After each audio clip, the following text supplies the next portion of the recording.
Okay, before we get into the tunnels, this is a good shot of where you can see all the way down.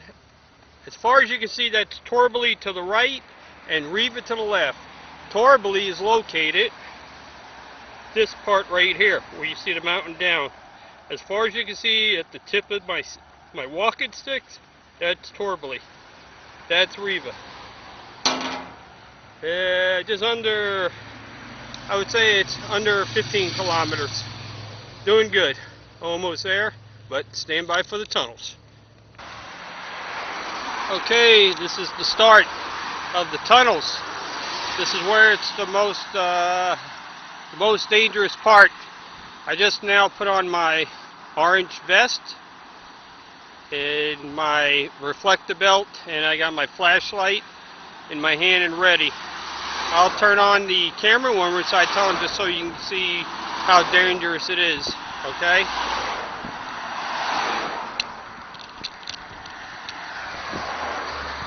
This is what I got on. You gotta have it on, buddy, or you're gonna be screwed. You gotta do it. You gotta have an orange vest and the safe jacket, reflective vest, okay? Alright. Alright, let's get started. Okay, one last look.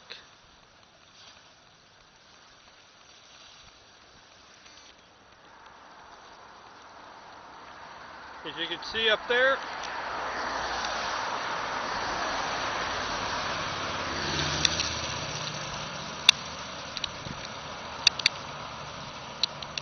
it says Darby 7 kilometers.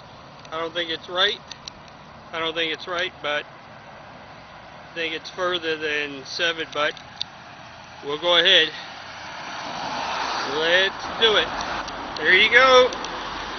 We got a bicyclist coming down here. There's usually a bunch of them in here weekends in the summer. Alright, I've got to turn it off because it's getting a little bit cars, okay? Okay. When you come out, you'll find a ramp. This goes right alongside the tunnel. It's a metal ramp. Oh hell, I don't know how long ago. It's maybe about a kilometer, under a kilometer. But it's this metal bridge that you just stay alongside the tunnel. This is the longest tunnel. Then you got about 3 or 4 other ones that are not as big as this. But, babe, check out the view.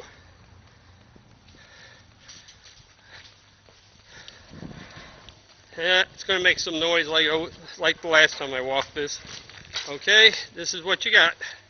As we get a better view of the lake and get closer, I'll show you some more. Okay? Okay. Now we got to go back inside the tunnel. Peek around the corner. You got cars coming. Wait a minute before I let the cars go. We got a couple of bicyclists coming. I'll let them go by. Okay, we went inside the tunnel. Now we're still the same long tunnel. Went out. Now we're back in on the metal bridge ramps. Like I said, it's probably about a kilometer or more. We have to stay on this. So you got to be careful. Got to be careful. All right, let's go.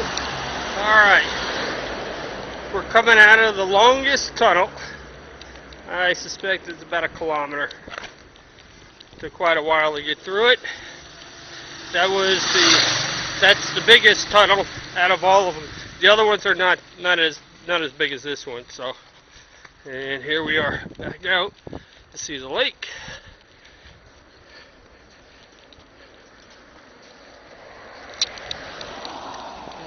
Okay.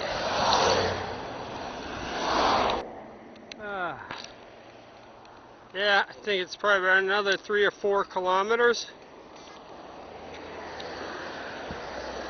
Beautiful view. Great. Okay, as you can see, this is one of the other tunnels, only 120 meters long, so it's not so bad. Get through this quick. And a couple of more.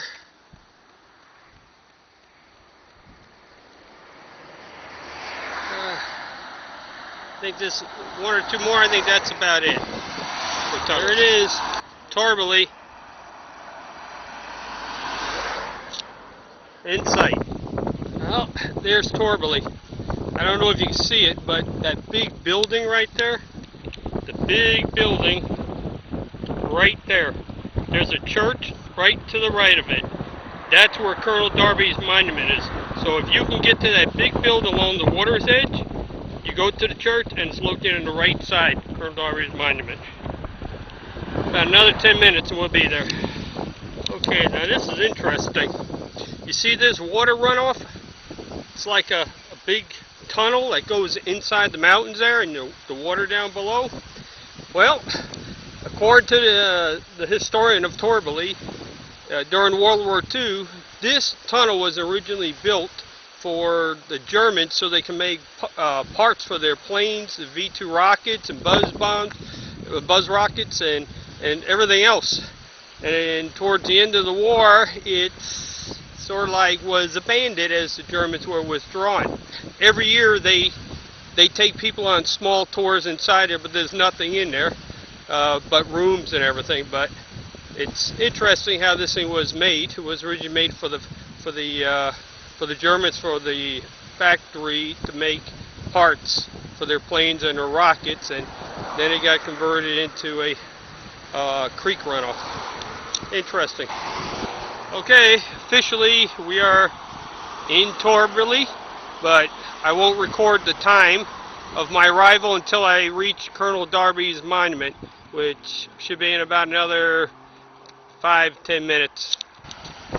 Alright, there's that greenish blue roof, and to the right you can see the church. All you gotta do is follow the water line, and when you see the greenish blue roof, head towards it, and then head to the church, and then to the right side is Colonel Darby's monument. We'll be there real shortly.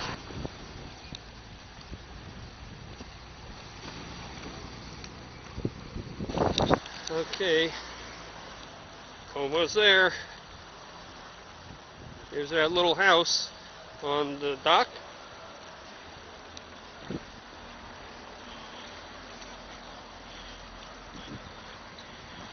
And we have to go over there along the water edge to get to Colonel Darby's monument.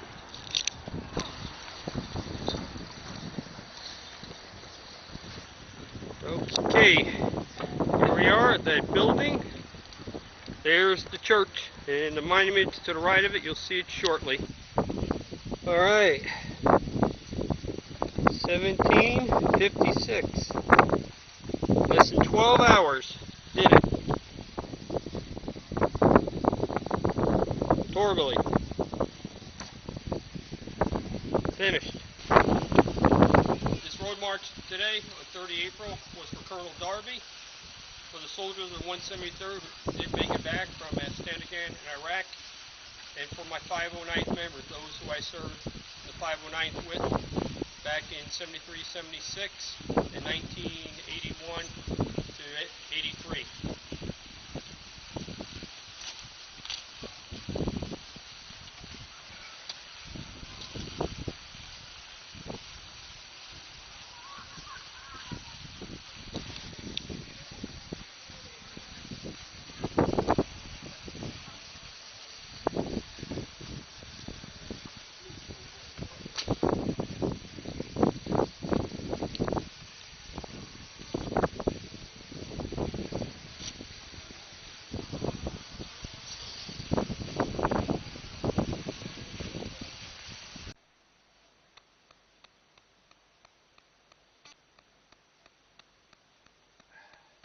Well, that pretty much covers it. You got all the instructions, where it's located, how far, what you need to carry, take with you. There you go. I did it, and I'm going to be doing it again, too. And I'll bet some of you badasses from the 173rd, Rangers, Special Forces. I'll bet you're all thinking right now, if that old fucking geezer Ranger Rick at age 57 can do it, I can do it too.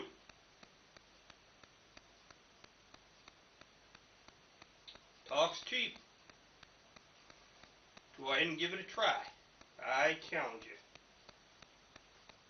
Salute. Cheers. Your left, right, Ranger.